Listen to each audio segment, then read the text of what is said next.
My name is Arden Vale, and if you asked me the exact moment I learned my worth to my family, it was the night I sat in my sister's pristine kitchen and realized this dinner wasn't a celebration. It was a setup. 7 p.m., Neo-Austin's skyline was glowing in neon holograms.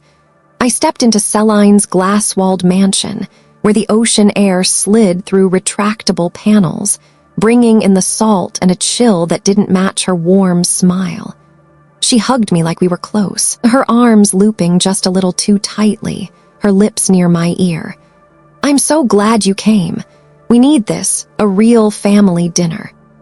Drake Morrow, her husband, was already at the table, swirling a glass of red like he was waiting for a contract to sign.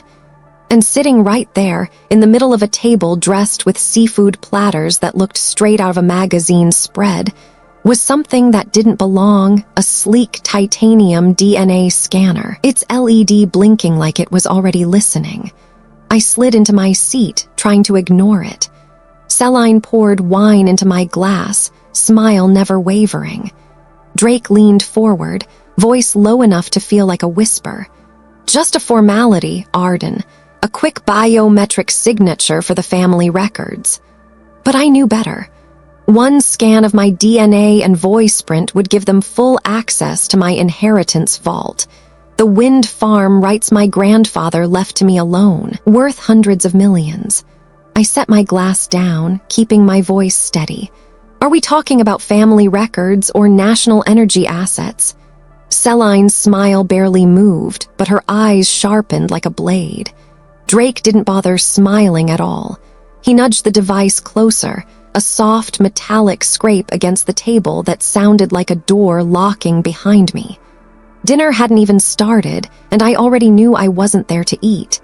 I was there to survive an ambush. I didn't touch the scanner. Instead, I pushed my chair back just far enough to make it clear I wasn't playing. Celine's eyes flicked to Drake, and he leaned back, pretending he wasn't annoyed. We finished dinner in polite silence, but I could feel them watching me like I was the last lock on a safe they were desperate to crack. The next morning, my phone lit up with a call from my mother, Margaret Vale. Her voice was syrupy sweet, the kind she used before asking for something ugly. "Honey, I just spoke to your sister. She's under so much stress right now. If you could help her just this once," I cut in. "Help her by handing over my DNA and voice print.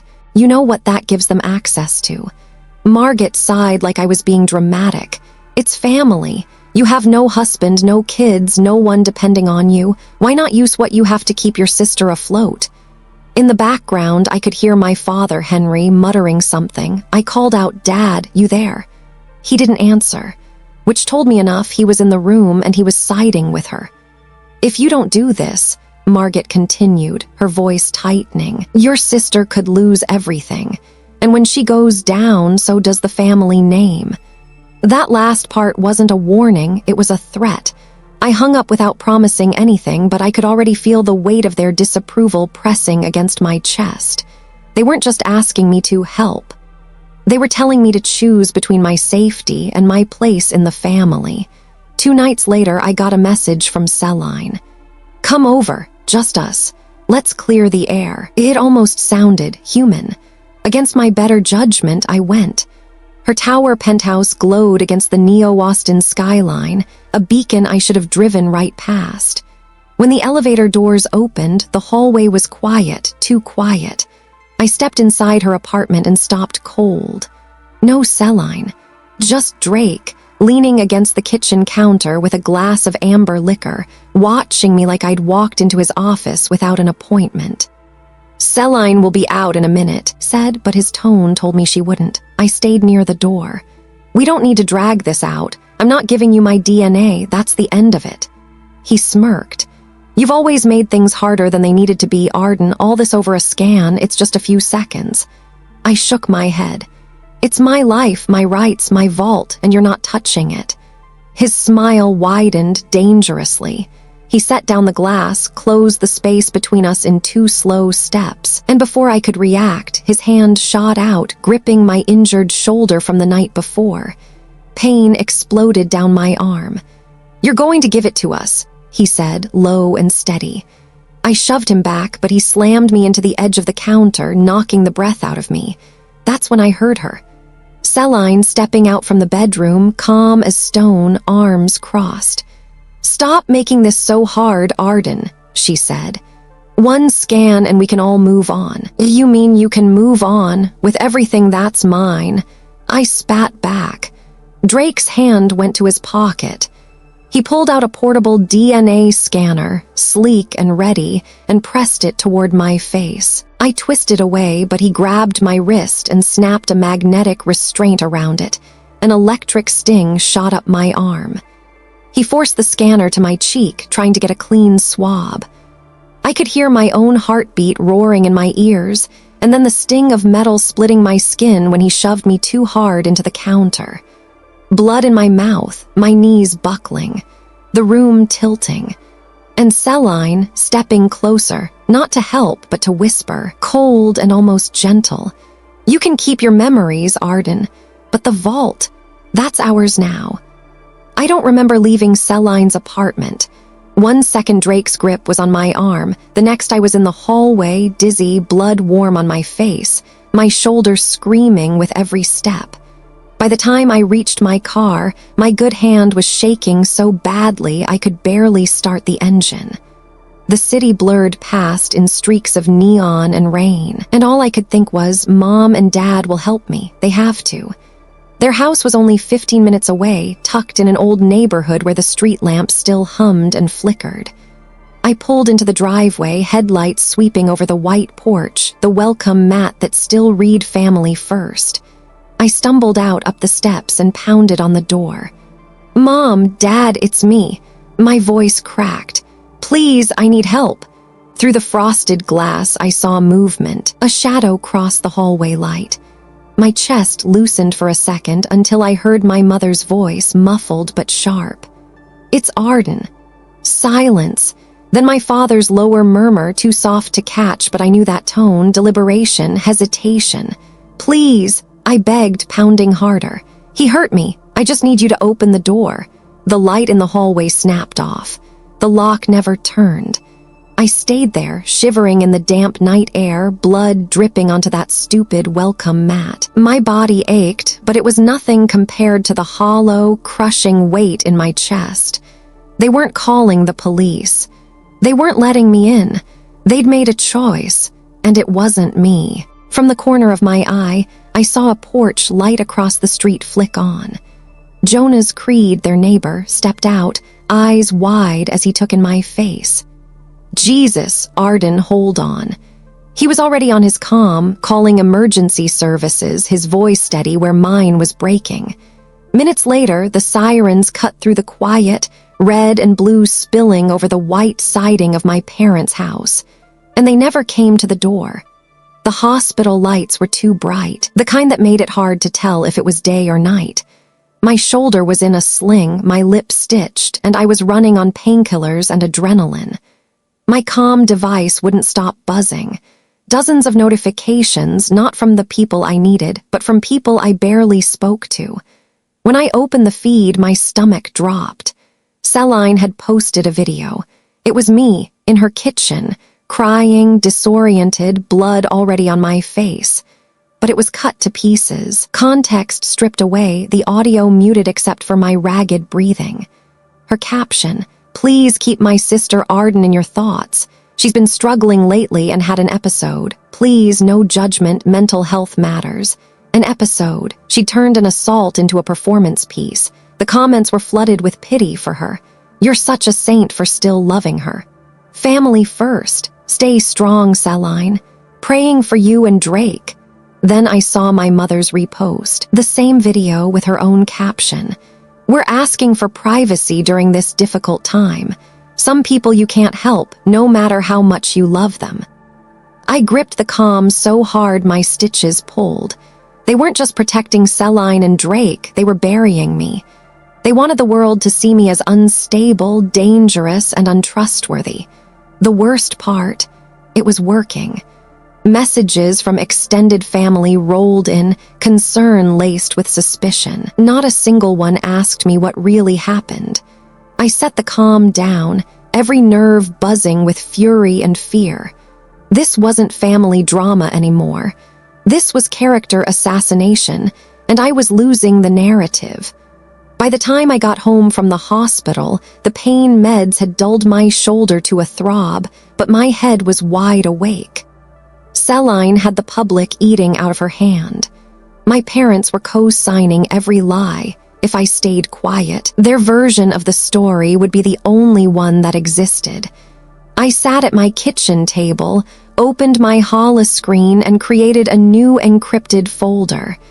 I typed one word for the title: evidence.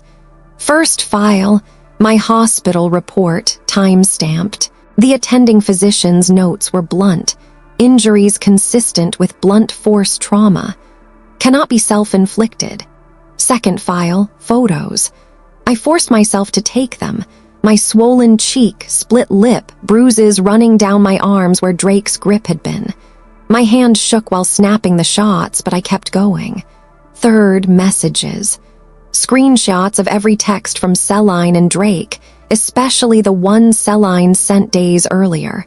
One scan and we can all move on, and the follow-up after I refused. Don't make us do this another way. Fourth, security footage. A copy from Jonas Creed's porch cam, showing me pounding on my parents' door while they stood inside and did nothing, until Jonas ran to me. File after file, the folder grew heavier, and with each saved piece, the sick helplessness in my chest shifted, just slightly into something sharper. They thought I'd be too ashamed, too afraid to fight back. But I wasn't just fighting for my name anymore. I was fighting to make sure every lie they told was nailed to the truth in front of a judge. 3 days after I started building the evidence folder, my comm lit up with my mother's name. I almost let it go to voicemail. Almost. Arden, Margot's voice was cool, rehearsed. Come for dinner tonight, 5 o'clock. We need to settle this like a family. It wasn't an invitation. It was a summons. Every instinct told me not to go. But another part of me, the part that needed to see just how far they'd go, said yes. By late afternoon, I was walking up my parents' perfectly manicured driveway, the scent of roast chicken drifting through the open kitchen window. Inside, the dining table was staged like a magazine spread. Celine sat at one end, makeup flawless, her posture a silent accusation. Drake lounged beside her, beer in hand, his smirk already in place. My father, Henry, was at the head of the table, eyes on his plate like the china pattern might save him. My mother, Margot, greeted me with a kiss on the cheek, her smile tight enough to crack glass. For a few minutes, the only sound was cutlery on porcelain. Then Margot broke the silence. If you could just be reasonable, none of this would have happened. Families don't survive when one person insists on making everything difficult. I didn't answer. Celine leaned forward, her voice trembling just enough to play the victim. I'm sorry things got out of hand, but you can't destroy our lives over one mistake. Just let it go, Arden. Please, for all of us. I stared at her at the carefully placed tears that never fell. You didn't overreact, Celine, I said quietly. You orchestrated this. Her face hardened, the mask slipping for a fraction of a second. Drake slammed his beer bottle onto the table, liquid splashing across the runner. You take this to court, I'll ruin you, career, reputation, everything. I'll make sure you regret it. My father didn't look up. My mother didn't tell him to stop. It was the same silent unity they'd always shown, but never for me. And that's when I knew this wasn't a dinner to make peace. This was the last time they'd try to break me in private. The next time we sat across from each other, it would be under oath. The courthouse smelled faintly of coffee and cold marble, a mix of nerves and old battles. Ree Quinn, my attorney, walked beside me, her heels clicking in a steady rhythm that matched my heartbeat.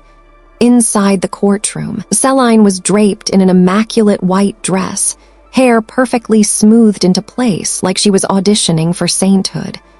Drake sat stiff in a navy suit, his jaw tight, eyes locked on me with the same hostility I'd seen in his kitchen. And right behind them, my parents' arms crossed, faces stony, like I was the disgrace here. The judge entered, and the room fell silent. Celine's lawyer was first to speak, his tone dripping with false concern.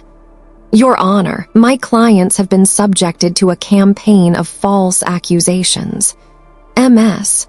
Vale has a long history of emotional instability. The incident in question was self-inflicted. My clients acted only in self-defense when she became erratic. They played the video, the chopped-up footage of me on the kitchen floor, crying and bloodied, stripped of context. Then came a character reference from my mother, read aloud. Arden has always been prone to outbursts. As her mother, I've tried for years to help her manage her emotions. I felt the familiar twist in my stomach, but this time I didn't sink. When it was our turn, Ree stood like she was made of steel. Your Honor, what you've just seen is a performance. Let's talk about facts. First, she pulled up my hospital report on the holoscreen. These injuries, she said, tapping the line item, are consistent with blunt force trauma. They could not have been self-inflicted. Next, she displayed the text message from Celine. One scan and we can all move on. Gasps rippled through the room. Then came the knockout, drone footage from Jonas Creed's security cam, showing Drake dragging me back toward the apartment and later leaving alone while I was still inside, injured. Celine's mask cracked, her eyes darting to Drake. Drake's hands balled into fists under the table. Ree's voice cut through the tension. This isn't a family dispute. This is assault, compounded by an attempt to fraudulently seize a national energy asset. The judge leaned forward, gaze fixed on the defense. The request for a restraining order against MS, Vale, is denied. And if any more fabricated materials surface, criminal charges will follow. It wasn't the sweeping justice I'd imagined in my worst nights, but it was enough to pull the rug out from under them, enough to make them know they couldn't touch me again without risking everything. As I left the courtroom, I didn't look back. They'd wanted me in chains. Instead, I walked out free, with the truth on record. And that was the first real victory I'd ever had over my family. It was a quiet November morning, the kind where the air feels sharp enough to cut and the light comes in pale through the windows. I stood in my own kitchen, placing a tray of fresh rolls on the counter. My shoulder ached less these days. The bruises had faded. But the scars, the kind you can't see, they were still there. And yet I wasn't alone anymore. Ree arrived first, balancing a pie dish in one hand and a stack of legal briefs in the other. Don't judge, she laughed. Pumpkin pie and pending cases are both essential. Then Jonas Creed, the neighbor who'd called for help when my own parents wouldn't open the door, stepped in with a crate of fresh cider. Figured you deserved the good stuff this year, he said. One by one, the people who had shown up for me not because they had to, but because they chose to, filled my home. We crowded around my thrift store dining table, mismatched chairs creaking, plates piled high. I caught myself thinking, this isn't the family I was born into, but it's the one I built. A few days earlier, an envelope had arrived in the mail, Celine's handwriting. I didn't even read past the first line. For the sake of family, I tore it in half and dropped it in the recycling bin without a second thought, because some doors stay shut for a reason. And I was done knocking. We raised our glasses, cider, wine, coffee mugs, and I said it out loud, more to myself than to them. They taught me family meant obedience. I've learned it means opening your door to the people who'd open theirs for you. The clink of glass rang through the room like a small victory bell. For the first time in my life, I felt full, and not because of the food.